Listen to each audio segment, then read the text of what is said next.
ಉತ್ತರ ಕನ್ನಡ ಲೋಕಸಭಾ ಕ್ಷೇತ್ರದ BJP ticket ಕೈತಪ್ಪಿದ್ದಕ್ಕೆ 6 ಬಾರಿ ಸಂಸದರಾಗಿದ್ದ ಅನಂತಕುಮಾರ್ ಹೆಗಡೆ ಅವರಿಗೆ ತೀರಾ ನಿರಾಶಾಭಾವ ಮೂಡಿದ್ದು, ಸಾಮಾಜಿಕ ಜಾಲತಾಣದಲ್ಲಿ ಜಿಲ್ಲೆಯ ಜನತೆಗೆ ಭಾವನಾತ್ಮಕ ಪತ್ರದ ಮೂಲಕ ಧನ್ಯವಾದ ಸಲ್ಲಿಸಿದ್ದಾರೆ.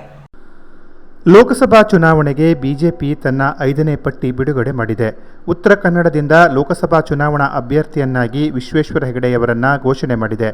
ಟಿಕೆಟ್ ದೊರೆಯದೆ ಹಾಲಿ ಸಂಸದ ಅನಂತಕುಮಾರ್ ಹೆಗಡೆ ನಿರಾಸೆಗೊಂಡಿದ್ದಾರೆ. ಉತ್ತರ ಕನ್ನಡ ಲೋಕಸಭಾ ಕ್ಷೇತ್ರದಿಂದ ಬಿಜೆಪಿ ಟಿಕೆಟ್ ನಿರೀಕ್ಷೆಯಲ್ಲಿ ಹಾಲಿ ಸಂಸದ ಅನಂತಕುಮಾರ್ ಹೆಗಡೆಯವರಿಗೆ ಟಿಕೆಟ್ ಕೈತಪ್ಪಿರುವುದು ಭಾರಿ ನಿರಾಸೆಯನ್ನುಂಟು ಮಾಡಿದೆ. ಈ ಬಗ್ಗೆ ಭಾವನಾತ್ಮಕವಾಗಿ ಪತ್ರದ ಮೂಲಕ ಧನ್ಯವಾದಗಳನ್ನು ತಿಳಿಸಿದ್ದಾರೆ. ಈ ಬಗ್ಗೆ ಸಾಮಾಜಿಕ ಜಾಲತಾಣದಲ್ಲಿ ದೇವರಿಗೆ ಹಾಗೂ ಜಿಲ್ಲೆಯ ಜನತೆಗೆ ಧನ್ಯವಾದ ತಿಳಿಸಿರುವ ಸಂಸದ ಅನಂತಕುಮಾರ್ ಹೆಗಡೆಯವರು, ಈ ಭೂಮಿಯಲ್ಲಿ ನನ್ನ ಲೌಕಿಕ ಬದುಕಿನಿಂದಾಚೆಗೂ ಒಂದು ಭವ್ಯವಾದ ಬದುಕಿದೆ ಎಂದೆನಿಸಿತ್ತು. ಅಂತಹ ಬದುಕನ್ನು ನೋಡುವ ತಹತಹ ಇತ್ತು, ತಳಮಳವೂ ಇತ್ತು.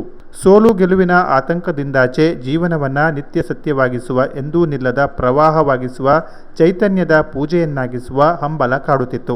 ಆದರೆ ಆರಂಭ ಎಲ್ಲಿಂದ ಎಂಬುದು ತಿಳಿದಿರಲಿಲ್ಲ. ಜ್ಞಾನಿಗಳು, ಹಣವಂತರು, ಅಧಿಕಾರ ಇದ್ದವರು ಅವರದೇ ಆದ ರೀತಿಯಲ್ಲಿ ಪೂಜೆ ಮಾಡುತ್ತಾರೆ. ಅಂತಹ ಯಾವುದೇ ಉಪಾಧಿಗಳಿಲ್ಲದ ನಾನು ಈ ಪೂಜೆಯನ್ನು ಎಲ್ಲಿಂದ ಹೇಗೆ ಆರಂಭಿಸಲಿ ಎಂದು ಗೊತ್ತಿರಲಿಲ್ಲ. ಈ ಮಧ್ಯದಲ್ಲಿ ಆರಂಭಗೊಂಡಿದ್ದು ಜನತಾ ಜನಾರ್ದನ ಆರಾಧನೆ. ಸರಿಸುಮಾರು 30 ವರ್ಷಗಳು ತಮ್ಮೆಲ್ಲರ ಅಪೂರ್ವ ಒಡನಾಟ, ತಾವುಗಳು ತೋರಿದ ಸ್ನೇಹ, ಪ್ರೀತಿ, ವಾತ್ಸಲ್ಯ ನಿಜಕ್ಕೂ ಭಾಷೆಗೆ ನಿಲುಕದ್ದು. ಅದು ಅದಮ್ಯ.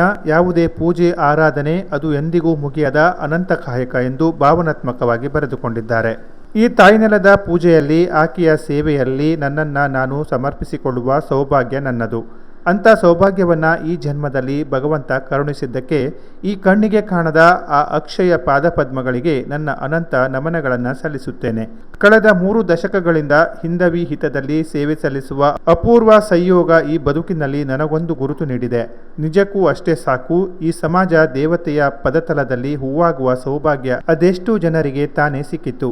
ಹೆತ್ತ ತಾಯೊಡಲಿಗೆ ಬದುಕು ಕೊಟ್ಟ ಈ ಮಣ್ಣಿಗೆ, ಗುರುತು ಕೊಟ್ಟ ನನ್ನ ಜನಕ್ಕೆ, ಸೇವೆಯ ಸೌಭಾಗ್ಯವನ್ನು ಒದಗಿಸಿಕೊಟ್ಟ ಕ್ಷೇತ್ರದ ಜನಮನಕ್ಕೆ ಮತ್ತೊಮ್ಮೆ ಸಾಷ್ಟಾಂಗವೆರಗುತ್ತೇನೆ.